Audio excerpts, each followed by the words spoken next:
Lang itong si Marites ay matutulad ni Mokang dahil nakikita ni Marites at Tanggol na hindi sila mahalaga para kay Ramon kundi ang mga negosyo. Samantala, delikado na rin ang buhay ni Gustavo sa mga kamay ng dalawang niyang anak. Parehong galit itong si Miguelito at Roberto kay Gustavo sa kanilang ama dahil sa pagkapanalo ni Tanggol. At higit sa lahat, wala rin itong ginawa para may panalo ang kanilang laban kundi tinulungan pa itong si Tanggol para manalo. Parehong napagkasunduan ng magkapatid na magtutulungan sila para singilin umano itong si Gustavo sa ginawa nito kay Chucky at Pilar. Ngunit ang magkapatid ay maniningil hindi mismo kay Gustavo, kundi kala Marites Tinding, lalo na umano kay Tanggol.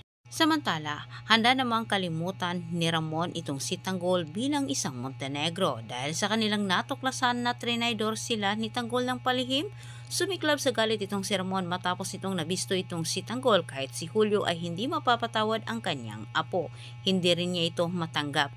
Kampante naman itong si Gustavo na hindi malaman ni Roberto at Miguelito ang kanyang ginawa para kay Tanggol. Ngunit sa kabutihang palad, natuklasan din ito ni Roberto, bagay naman na hindi matanggap ng magkapatid at sila ay galit na galit sa sarili nilang ama.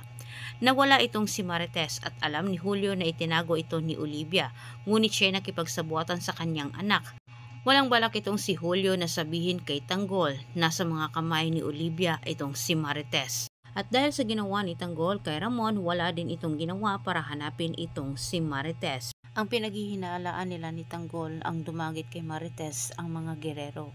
Ngunit wala siyang kamalay-malay na itong si Marites ay nasa loob lang ng mansyon ng mga Montenegro itinago ni Olivia.